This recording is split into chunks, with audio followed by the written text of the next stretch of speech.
Hey everybody, welcome to 60-second tape loops. My name is Trey, and this is our first video. We're taking a look at this JVC KD-10NB model.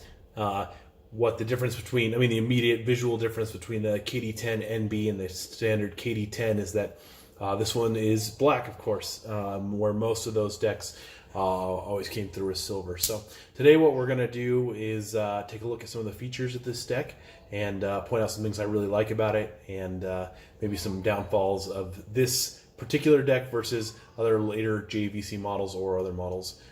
So let's just go ahead and get started. Again, the KD-10NB, this one comes in black. Normally they come in silver. Interesting thing about the JVC decks is that they tend to have the cassette tray on the right, where most decks will have it either on the center or the left. It has the VU meters here on the left, big beautiful VU meters that like to bounce around when you got the right sort of cassette in there. And then you've got this secondary VU meter, which you may not be able to see right now because it's not on, but each of these are digital, 3 digital lights that will move around, as well as these 2 meters. It's definitely like a looker deck, I would say, because this one doesn't have things like playback options, so there's no auto looping back, or the head's not moving around, and it's only a 2-head deck. So those are kind of the pitfalls of it. But where it does come through again is the look. So it's got a lot of like the classic knobs on it. So everything that whenever you move anything in this deck, you can hear it. So I'll just go ahead and turn it on. So we look at this power button. Immediately we've got the nice lights coming on. The VU give you a little spark of life there. We've got our counter.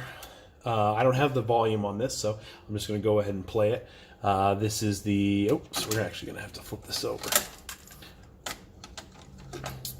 It's a nice tray, comes out pretty easily. It's not slow, and then the mechanism in there is never jammed up for me.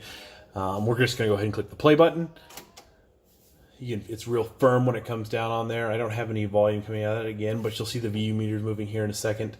What's really neat about this one is that there's if you can see, there is a little bit of like a measurement tool that you can use to visually look and see how far through your cassette you are. So some of the the plastic cassettes without the opaque front might be harder to see that on, and you won't get the full visual effect of it, but this one has a really good look to it. Other things we have out of this deck, we have the recording levels. So anytime that you're recording things either to another cassette or with microphones, this one has dual microphones in the front, so you can change the sound level that's coming in on the right and left channel. Typical things, we got other headphone jack in here. Of course, this one isn't powered, so any sound you're getting out of this will come at a single volume, and you can't adjust the volume out of this jack right here, where when we send it to our amp or a preamp or your receiver, whatever you're doing there, you'll be able to take care of that. This one, let's see what else is going on here. Oh yeah, typical equalizer and bias meters, so what you can do is you can do traditional type 1, type 2, and then the iron chromium, the FECR, FECR, that will let you play the metal cassettes, and then CRO2, which is the chromium dioxide cassettes.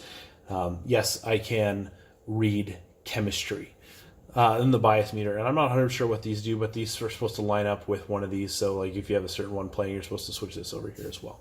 And then we've got Dolby, which I believe this is Dolby B system. As I understand it, Dolby, what it does is it takes some of the hiss out of it, but it does that by like boosting the mids, so it can give it kind of a bassier, maybe more full sound, which you might not always be looking for. Anyway, that's the JVC KD-10NB. I'd love for you to follow me here on YouTube, and I've also got a channel, or not a channel, an Instagram account, so I can actually play some sound on that, and you can see how it sounds, or see how it sounds. You can hear how it sounds. I run everything right now through a Macintosh MC2505 amp and a C26 preamp with Jim Rogers JR149 speakers, so they're more heavy on the top side, not as bassy. So hopefully you can get a full sound out of that, and I hope to see you guys again. Thank you for watching.